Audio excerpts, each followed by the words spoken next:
La Cooperativa Popular de Electricidad de Santa Rosa, La Pampa, es otro ejemplo de resistencia popular que perdura en el tiempo. Con casi 70 años de historia, se ha transformado en eje central de la vida en la ciudad.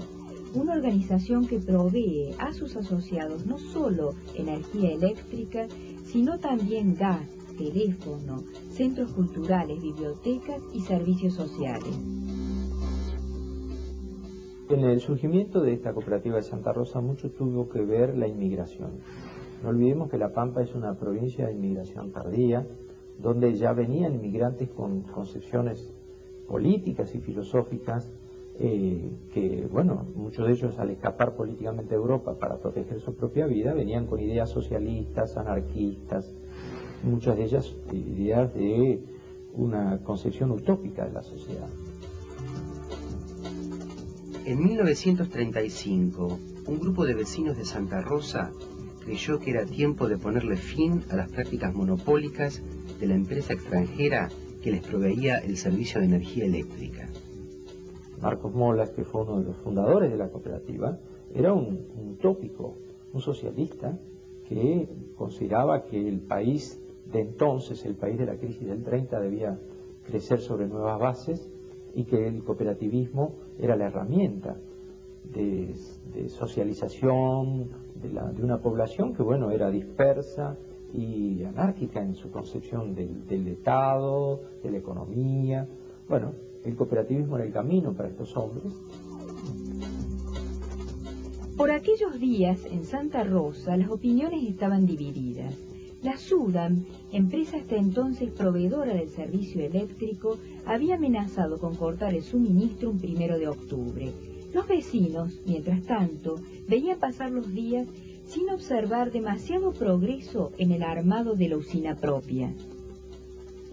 Entonces comienza un proceso autogestionado por parte de los vecinos de crear una cooperativa que reemplazara a esta empresa.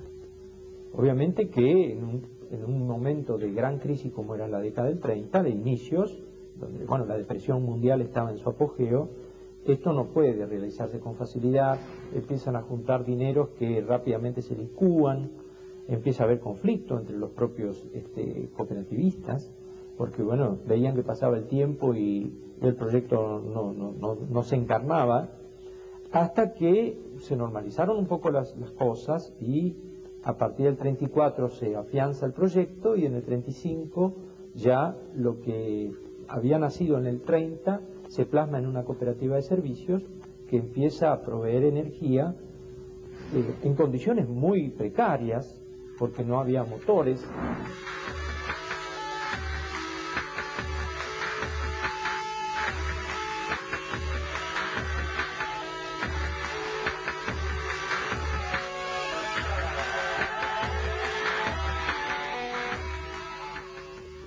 Los motores eran importados y no había recursos para eso. Entonces lo que se hace es traer unas trilladoras del campo y unas dínamos, ligar esas trilladoras con los dínamos a través de poleas y, bueno, en forma muy precaria empezar a dar energía a la ciudad, aprovechando que el contrato con la Sudan y el municipio terminaba.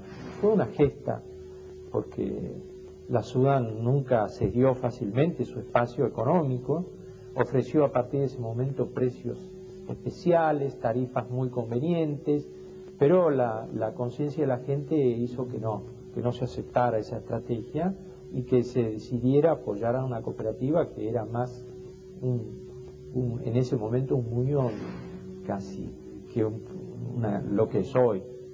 Y de ahí, bueno, vienen situaciones fantásticas como la famosa leña Savioli, que es un grito de guerra que tenemos aquí en la cooperativa desde entonces, ¿no? Cuenta un poco la leyenda en aquella época que en una oportunidad en un teatro o en una sala de teatro que existía, que creo que todavía existe, que es el Teatro Español,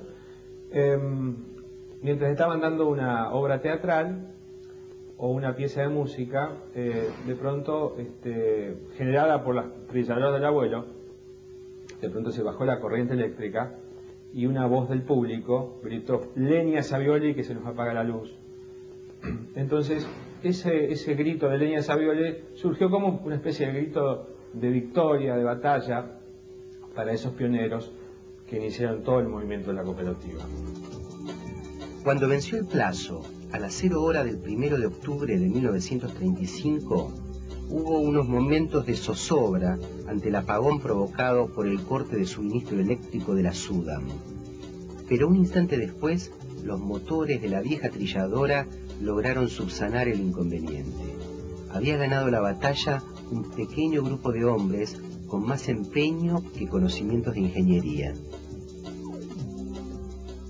Mi padre trabajó prácticamente todo su trabajo fue en la cooperativa.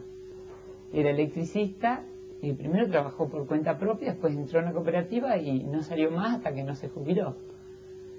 Y todos nosotros, que somos unos cuantos hermanos, nuestra sala de juegos era la sala de máquinas de la cooperativa y nuestro patio era el patio de la cooperativa. Así que vivimos allí durante muchos años y bien, muy bien, porque éramos pobres, pero la cooperativa nos daba una dignidad muy especial.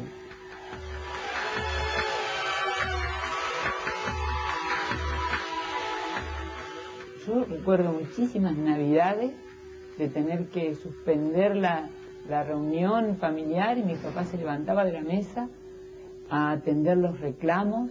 Entonces no había sindicatos, gremios que limitaran cuál era esto me corresponde, esto no me corresponde. Era un espíritu de servicio así. Y yo no lo encuentro en mi papá como ejemplo porque es lo más cercano que tengo. Pero eso se reproducía en toda la gente que trabajaba en la cooperativa. Y desde el gerente para abajo. Y yo lo sigo encontrando. El secreto parece ser permitirse creer en las utopías. En la Santa Rosa de mediados de la década del 30, parecía imposible que un grupo de ciudadanos lograra imponerse a una empresa multinacional. Sin embargo, la Cooperativa Popular de Electricidad logró superar los caóticos primeros meses de vida.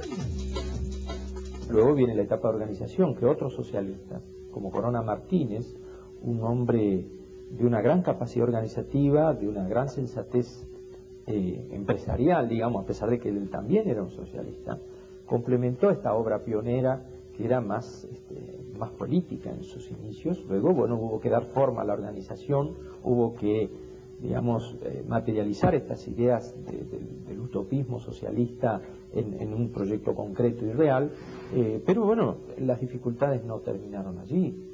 En la Segunda Guerra Mundial, por ejemplo, ya estaban los motores instalados, dábamos energía eléctrica a la ciudad con motores que consumían fuel oil y no había combustible.